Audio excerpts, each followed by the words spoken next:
Pipeline animasi adalah keseluruhan alur kerja yang terstruktur dalam pembuatan animasi, mulai dari konsep awal hingga produk akhir. Pipeline animasi ini mencakup berbagai tahap yang dirancang untuk memastikan bahwa animasi dapat diproduksi secara efisien dengan tim maupun individu memahami perannya dalam proses tersebut. Pipeline animasi menurut Ed Catmull. Pipeline animasi adalah proses yang membutuhkan kolaborasi tim lintas disiplin yang sangat terorganisir, mulai dari pengembangan konsep hingga rendering akhir.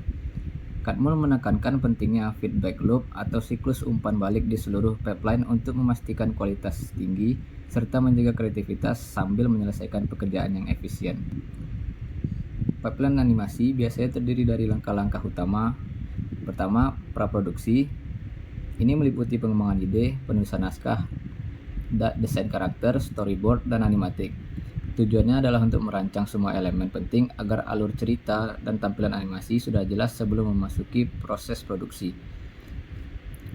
Yang kedua, produksi. Di tahap ini, elemen-elemen animasi mulai dikerjakan termasuk modeling, texturing, rigging, animasi, lighting, dan rendering.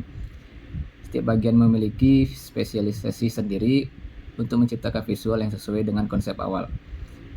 Yang ketiga yaitu pasca produksi. Setelah semua elemen visual selesai, tahap ini mencakup pengeditan, penyusunan suara, efek khusus, dan color grading untuk memberikan hasil yang utuh.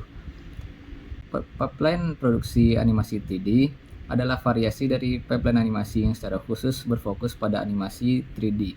Alur kerja ini memiliki tahapan yang lebih spesifik untuk mengolah aset-aset 3D, mulai dari penciptaan objek 3 dimensi hingga penyelesaian visual yang realistis atau bergaya sesuai kebutuhan. Yaitu pertama, modeling, membuat model 3D dari karakter, objek, atau lingkungan yang digunakan.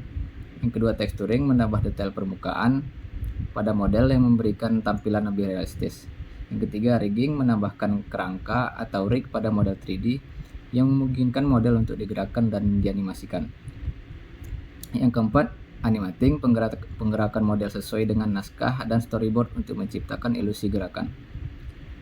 Yang kelima, lighting dan rendering, mengatur pencahayaan dan melakukan proses rendering untuk menghasilkan gambar akhir dari adegan 3D. Rendering seringkali merupakan proses yang membutuhkan waktu dan tenaga, terutama untuk mencapai kualitas visual yang tinggi. Yaitu yang terakhir, compositing dan pasca produksi, menggabungkan berbagai elemen seperti visual, suara, dan efek, dan melakukan penyempurnaan akhir untuk mendapatkan animasi yang siap dipublikasikan.